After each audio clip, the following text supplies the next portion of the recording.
This experiment is very easy because all you need to prepare are baking soda, pure lemon juice, a plastic container, and a spoon for mixing. You simply add 2 spoonfuls of baking soda into the lemon juice, mix it, and wait for the chemical reactions to occur.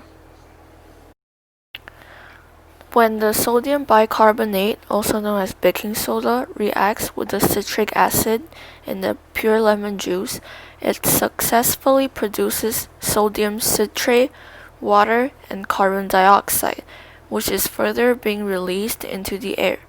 This experiment involving baking soda and citric acid is an example of a double replacement chemical reaction.